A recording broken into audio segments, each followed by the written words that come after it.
people, but we are described in three ways. Interestingly, in the book of Revelation, to his servants, to the priests, and to his sons.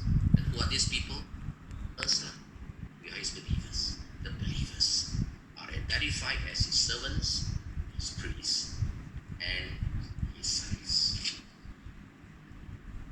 I want to stay here for a short while because you will notice, and I found this very astounding, that the first thing in verse 1, the revelation of Jesus Christ, which God gave him to show his servants. Which group of people? His sons. His servants. Why? Not everybody, Not everyone. Only those that serve the Lord will understand. And I refer you to John chapter 2, verse 5. And the first miracle at the Cana of Galilee, at a wedding feast, ran out of wine. And Mary told the servants, whatever he says, do it. And Jesus turned water into wine. Very good phrase. John chapter 2, verse 5. Only the servants knew. Why? Because the servants are the closest to the master. So if you're not a servant and you don't want to serve God, you want just to do whatever you want to do, at the end of the day, you may not understand. And believe me, this is the first chapter in the book. Revelations is for servants. And right through the book of Revelations is for those who serve. Servants, servants, servants. And believe it or not, in the New Jerusalem, that's what we're doing. Serving, serving, serving. So, let us start now.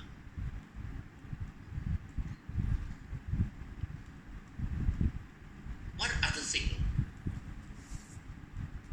I won't repeat what I shared in the Revelation, because we are blessed, right? We all know that. I have emphasized that in my February sermon, that as we look at the book of Revelations, we are blessed when we read it, we are blessed when we hear it. More importantly, we are blessed when we take it to heart. And believe me, friend, believe me, I can't give you the details, but over the last 6 months to 1 year, I am blessed. I can really tell you, it is true. It is absolutely true. I can't tell you what I'm blessed with, all right? But I am blessed. My family is blessed. My church is blessed.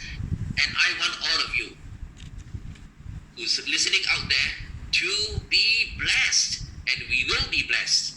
Not only the next 13 weeks, but for the rest of our lives. Revelation 1 verse 1, the revelation of Jesus Christ, which God gave us to show to his servants. And in verse 4, I, John, to the 7 churches in the province of Asia. The conventional thinking is that the 7 churches only received the 7 letters. And after that, everything from chapter 4 onwards is not to the churches, but to somebody else. So we compartmentalize Revelations into chapter 1 to chapter 3, full stop, slash, and chapter 4 onwards, as if Jesus' letter to the 7 churches is only for the 7 churches, and from chapter 4 onwards is not to the churches. Why? Because many believe that the church already been raptured after chapter 3. Who said? Look at chapter 1, verse 4. I, John, to the 7 churches in the province of Asia, meaning chapter 1 to chapter 22, not only chapter 1 to chapter 3, chapter 4, chapter 5, chapter 6. All of this is to the 7 churches in the province of Asia. Why? Because olden days, no chapter 1, no chapter 1 is an entire epistle.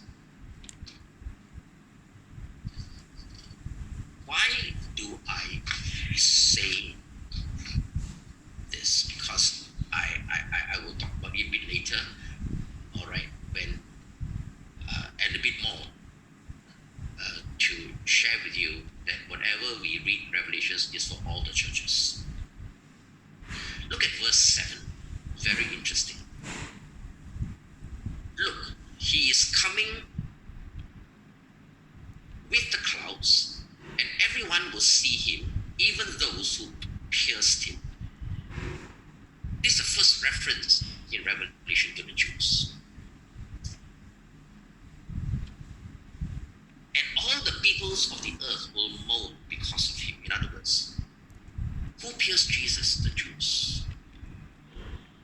And the whole book of Revelations is very, very specific in many ways to the Jews. But it's also to everyone else. It's not necessary to the Jews. So why, again, I say this is because there's a group of people who says that once the church is raptured, from chapter 4 onwards, it is only to the Jews. Yes, a lot of events are specific to the Jews, but it's not only to the Jews, because it also involves the Gentiles, all of us.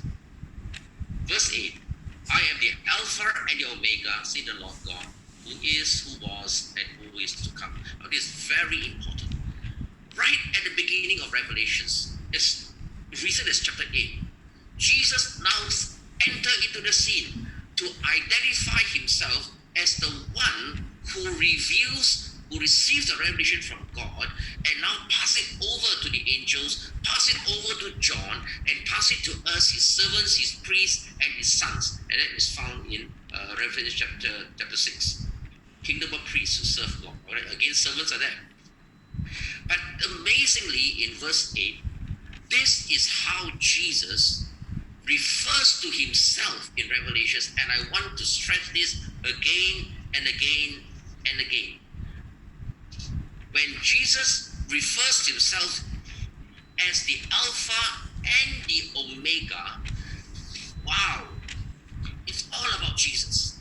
In other words, the central piece, the central figure in Revelations is not the beast, is not the mark of they're not the Antichrist. Let's not be distracted by these people. Let's focus on Jesus Christ. Why? He is the beginning and the end. Who is, who was, who is to come. He is the Lord Almighty. In other words, our focus must be on Jesus Christ. It has to be Christocentric. Interestingly, this is how it begins, Revelation chapter 1, verse 8. And this is how it ends, Revelation chapter 22, verse 16. All right? Revelation 22, verse 13. I am the Alpha, and repeat the same thing. 1 verse 8, 22 verse 13, the two bookends. Jesus repeats it. I am the Alpha and Omega, who is, who was, who is to come. Revelation 1 verse 8, and right at the beginning, just in case we forget it, Jesus says, repeats the same. I am the Alpha and the Omega, the first and the last, the beginning and the end. In other words, from beginning to the end, it is all about Jesus Christ. Revelation 22 verse 16, Jesus says, no more I, John, but I, Jesus. John is only the messenger, the conduit, if you like, the channel, if you like. After everything has been revealed in the last chapter of Revelations, before it closes, I, Jesus, have sent my angel to give you this testimony for the who? 7. The churches. Again, can I repeat this? The entire message of Revelations, from chapter 1 to chapter 22, and all that happens from chapter 1 to chapter 22, refers to the church.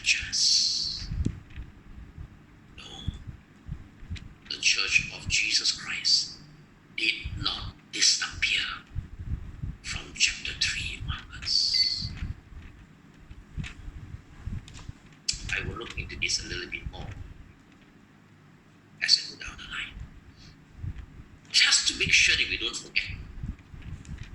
I, Jesus, remind you that all the things that I have shown to John and therefore to you as my sons, my priests, and my servants is for you, the church, unless you're not a church.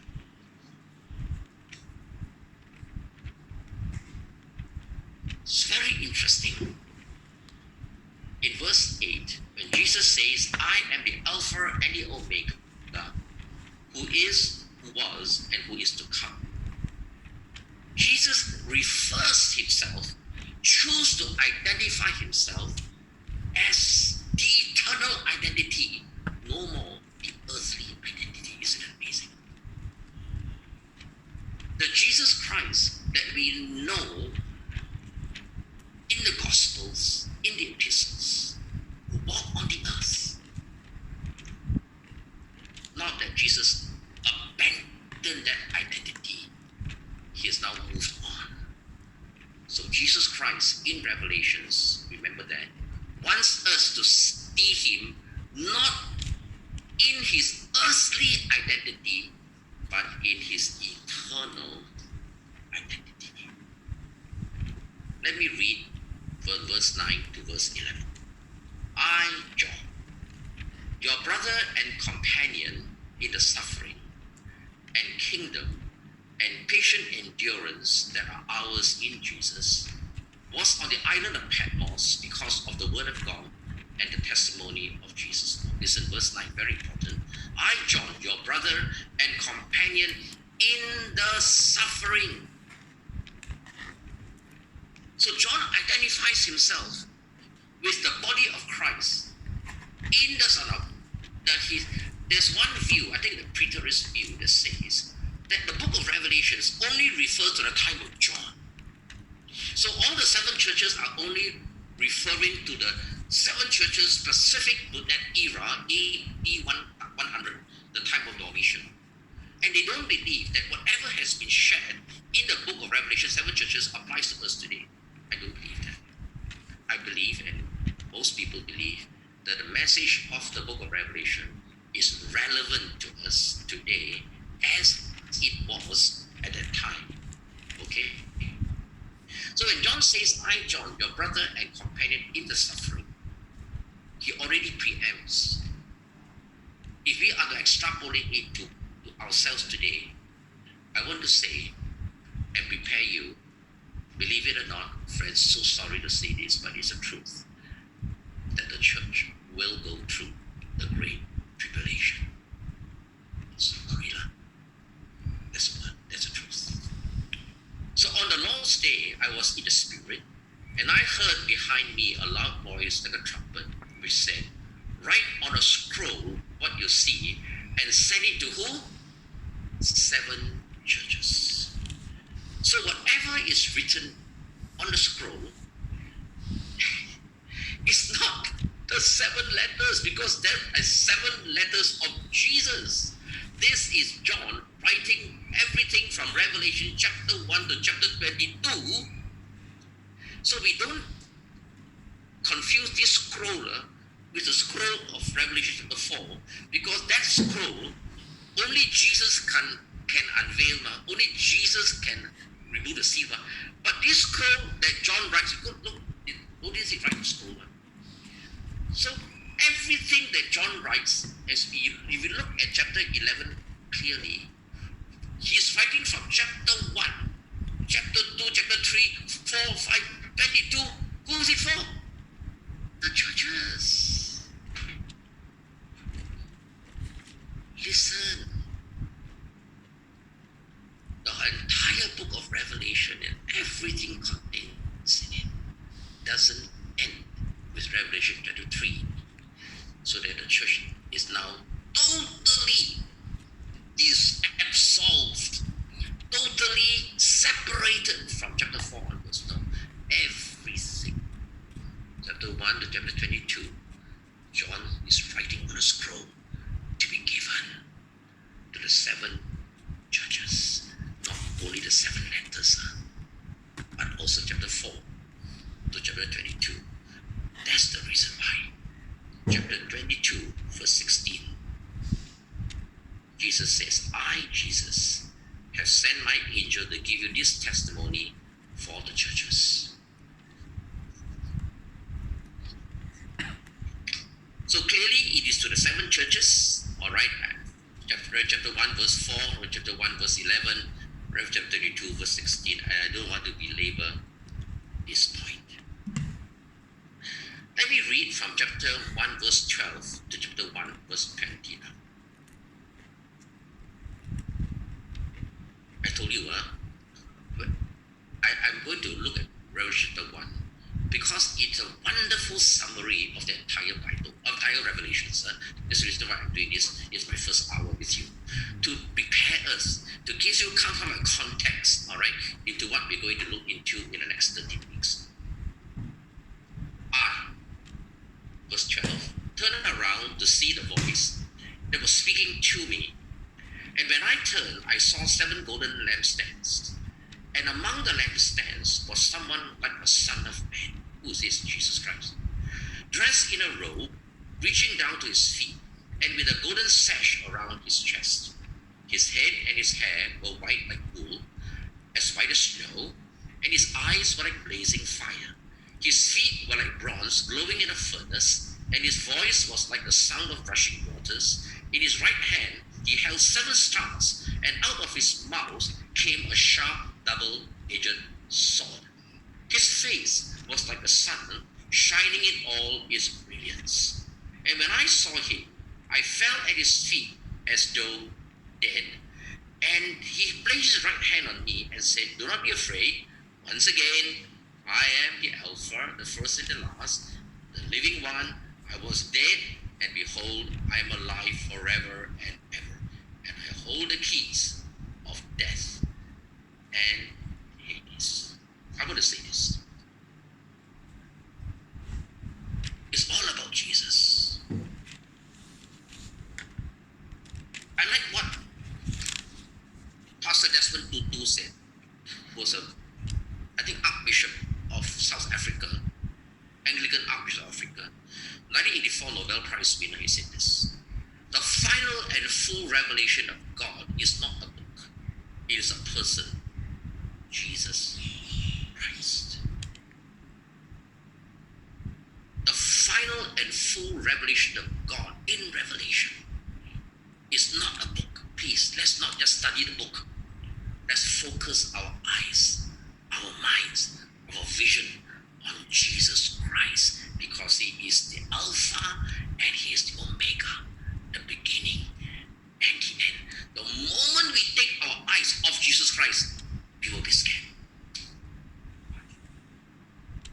It frightens us. So let's keep our eyes on Jesus Christ. Look at the description of Jesus from verse 12 to verse 20. He's the Lamb of God. He is the Lamb of God. Look, listen. I'm very sure when John saw Jesus in Revelations, he was awed, he was shocked. So why? Because the Jesus that he knew for 60 years ago and now went up to heaven was not the same. So the question is this a different Jesus? No. I ask you, is this a different Jesus? Same person. Same Jesus. Different mission. It's not the same, it's not the different Jesus. Why? Because just in case you and I think like that, the angel is so good. You know the angel at the tomb, when Jesus was ascending, the disciples were still looking at the air. Jesus. You know what the angel said to the disciples? Now you know, those of you who are scholars will tell me what it is. In Revelation chapter 1 verse 11. He says, why are you looking up into heaven? Why? Because this, what's the word? Yeah, same Jesus. This same Jesus, which you see now going up into heaven, will now return. So is it a different Jesus? No, same Jesus. But what is so different? Whoa! The whole and that's what shocked John. Because John, when Jesus left him, saw Jesus as the Lamb of God. Behold, the Lamb of God which taketh the sin of the world, as John the Baptist said that. And then John Apostle saw Jesus on the cross, dying, and then the disciples all ran away. And then at the cross, Jesus turned to John. John, take care of my mother. And John, five times in Scripture, is called the disciple whom Jesus loved. And I can picture the scene at the ascension, because it's the last time you're going to see Jesus on earth, right? So, farewell, hugs, maybe, I'm just paraphrasing. Oh, bye-bye, and then they saw Jesus go. And that's the last time they saw Jesus. 60 years later, now John sees this same Jesus, but different. How different? 2 ways. Now, John saw Jesus in the book of Revelations, and is intentional in 2 different perspectives. Firstly, now Jesus comes back in the book of Revelation not as a man to save the world, but as a judge to judge the world. And look at the description. Wow. Verse 13. He saw someone among the lampstands like a son of man, dressed in a robe reaching down to his feet, with a golden sash around his chest. His head and his hair were white as wool, white. His eyes blazing like fire. That's red hot, high octane, and his feet like bronze glowing in the furnace. So in other words, whoa! You can see a blazing Jesus, eyes blazing, and his voice like the sound of rushing water. Boom! And his right hand, 7 stars. His mouth covered up with the word of God, incidentally. And his face from the sun shining in all this brilliance. What a different Jesus! Why? Because now Jesus comes back to judge. That's why John fell down. He couldn't take it. He fell down. And then he says, do not be afraid. Verse 17. I am the first. I am the last. I am the living one. I was dead. And behold, I am alive forevermore. And I hold the keys of death and Hades. Ladies and gentlemen, this is the Jesus of Revelation. And we must have this perspective at the back, overarching our thinking before we delve into the passages. Because if not, wow, you think that the devil is winning, you think the beast is winning, you think the Antichrist is winning. Not true, not true. Not true at all. In the book of Revelation, it has the most emphasis on Christology than in any book in the entire Bible. And the reason is obvious. The second perspective that John saw differently in Revelations about Jesus is not only now he sees Jesus as a judge, but he also sees Jesus as the king. It's very important. If Jesus were only to come back as a judge, what? It's very punitive, see? Very punitive. But Jesus now comes back as the King of kings and the Lord of lords. And again, I want you to remember that before we look into the details of Revelation. Jesus is coming back to rule, to reign, and to enforce his victory that is already won at Calvary. So as we look at Revelations in the coming weeks, don't feel defeated, understand? Oh, terrible, when we come to the 7th trumpet, half of the world's population already died. Oh, all the plagues and so on, we'll be so defeated. Don't do that. Right at Revelation chapter 1, we must remember that Jesus Christ is reigning and will come back in power and in glory. Hallelujah. The word throne appears 11 times alone in Revelation chapter 4, which we're going to do next week. And 42 times in the entire book of Revelations, Jesus reigns. King of kings, Lord of lords. He comes back to rule, to reign, and to finally defeat Satan. As my friend Josh Anadore says, at his first coming, Jesus gave Satan a headache. At his second coming, Jesus gives Satan a heart attack. Let me close. Let me close the first hour before we take a break this way. Firstly, let me share with you a very trivial detail, but very important. It also emphasizes the fact of a truth mentioned in Revelation chapter 22, and is this. Commentators have studied the book of Revelation and discovered that the Greek, G-R-E-E-K, Greek grammar, is very scrappy. It is not polished. It is very haphazard. It's like on a nota form, N-O-T-A, like a note. You know, it's like a lecture notes. Scribble. And so much so that when they compare the grammar of Revelations of the Greek compared to John's Gospel, 1 John, 2 John, 3 John, written by the Apostle John, which is very polished Greek, some of them came to the conclusion, suggest that maybe this John in Revelations is a different John. It is John the Elder, not John the Apostle. Wrong. Why? Because there is an explanation to the scrappy Greek. The answer is this. Put yourself in John's shoes. Suddenly on the Lord's day, while on the earth, Revelation chapter 1 to chapter 3, John was on the earth.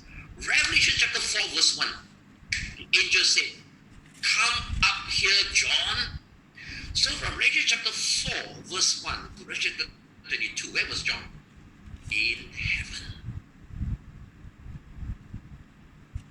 Revelation chapter 4 verse 1, come up here. So John was now transported in the spirit to heaven. And behold, he begins to see things like the Apostle Paul that words cannot express, because Paul was transported up to heaven. And he was so odd, so much so that sometimes he stopped writing. And so much so that several times in Revelations, the angel said, "John, write." Okay, right. So John is writing as fast as he can. It's like watching a movie, you see. Let me go movie, and I give you an assignment. Okay, you watch the movie Titanic and write as fast as you can all the dialogue between what's the fellow's name? The actor. Anyway, the handsome guy and Kate Winslet. Write the conversation. So you write what you write fast. So it's all in note form, right? All nota form. Because it's like writing a lecture notes. And you write polished Greek grammar. Many of my classmates, after the lecture in a medical school, goes back and rewrite the whole lecture notes in perfect English. That's fine. But John didn't do that. He was writing because as he saw whatever in heaven from chapter 1 to chapter 22. But why did he polish it?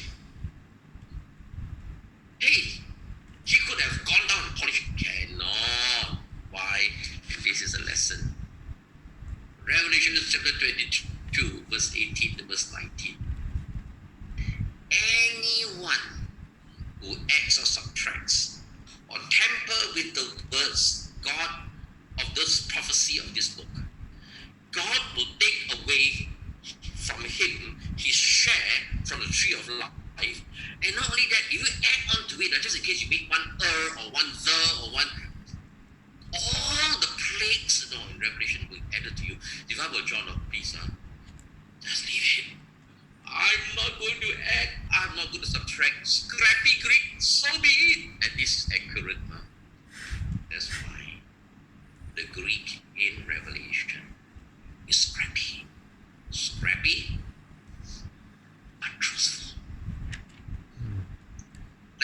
close this session by telling you the 3 objectives that I want to see at the end of the 13 weeks of 26 hours. Number 1, that we repent. Wow. I just give you 3 references. There are many. The word repent again and again comes into Revelations. Revelations chapter 2 verse 5. Oh, for that matter, 7 times. You remember, those of you from SIBKL, in a letter to 7 churches, repent, repent, repent. And you think that, oh, it's only for the 7 churches. No. Revelations chapter 16 verse 9. And this is my wish and desire for all of us as we go through the next 13 weeks. Revelations chapter 16 verse 9 says, they were seared by the intense heat and they cursed the name of God. This is after the 7 seals, after the 7 trumpets, at the beginning of the 7 bowls of God's wrath. What was God's desire before He unleashed His wrath? Repent. But instead, they were seared by the intense heat and they cursed the name of God, who had control over all these plagues, but they refused to repent. Maybe if they had repented, God would not have poured down the 7 bowls of His wrath. But they didn't. So what's God's desire? Repent, my friend. Repent. Revelation chapter 9, verse 20 to 25. The rest of mankind that were not killed by these plagues still did not repent of the work of their hands. They did not stop worshipping demons and idols of gold, silver, bronze, stone, and wood. Idols that they cannot see or hear or talk. Verse 21. Nor did they repent of their murders, magic arts, sexual immorality, or their deaths. My prayer. As God begins to unveil apocalypse, His revelation to us, can I encourage us? Repent. So that the judgment of God and the wrath of God may not fall upon us. Can I give you this statement? And those of you who are emphasizing, you might want to catch it. If you cannot, never mind. And my statement is this. If you want God's mercy, just ask for it. But if you want God's judgment, you ask for it. It's free will, free choice. Can I repeat this again? If you want God's mercy, just ask for it. Because God is so merciful. Maybe we don't ask enough, you see. We are so arrogant. But if you want mercy, just ask. God will give it to you. But by your choice, because you're stubborn, stiff-necked, if you want God's judgment, you asked for it. Repent. The second objective in my prayer for you and for me is that not only that we repent, but we also get ready and prepare ourselves for the end times. It is not coincidental or fortuitous that God prompted my spirit to do this for 1 year. I got all this ready, wrote a book on it. Why? Because Revelation chapter 1, verse 3 says, blessed is the one who these the words of this prophecy. Blessed are those who hear it, take to heart what is written in it. Why? Because it is now timely, because the time is what? New. You know, Pastor Pichu, in the last few days, and those praying for the Malaysia, received this word from the Lord. Time is short. The time is near. So my prayer for you and for me is the next 30 weeks and beyond. Our study of Revelation will give us a sense of heightened preparation for the end times. Like the Boy Scouts motto, be prepared. So can I encourage you, let's stop pretending and start preparing? It's okay with you? Let's stop pretending and let's start preparing. All the pretentious conducts and all the way of life that we have, no one knows, God knows. Stop pretending, start preparing. And the third objective, and I'm going to close this first hour, is not only that we repent, not only that we get ready and get prepared for the end times, very important that we remain faithful and true till our last breath. Because after our last breath, you hear me writing again and again in this book of mine. Two things you and I cannot do. We cannot repent anymore. Finish. No more chance. Secondly, you cannot serve God anymore. So what must we do? Remain faithful to the very end. And I read these two verses and then I'll close. The first hour. Revelations 14 verse 12. Right in the middle now of the book, it says, this calls for patient endurance on the part of the who? The saints. So are Christians in the Great Tribulation? Yes. Are churches in Great Tribulation? Yes. Unless you don't consider yourself a saint, right? This calls for patient endurance on the part of the saints who obey God's command and remain faithful to Jesus. Revelation chapter 13 verse 10. If anyone is to go into captivity he will go. If anyone is to be killed with the sword, he will be killed. We will go through the great tribulation. Sorry, folks. If God's ordained for you and I to go into captivity, we will be captured.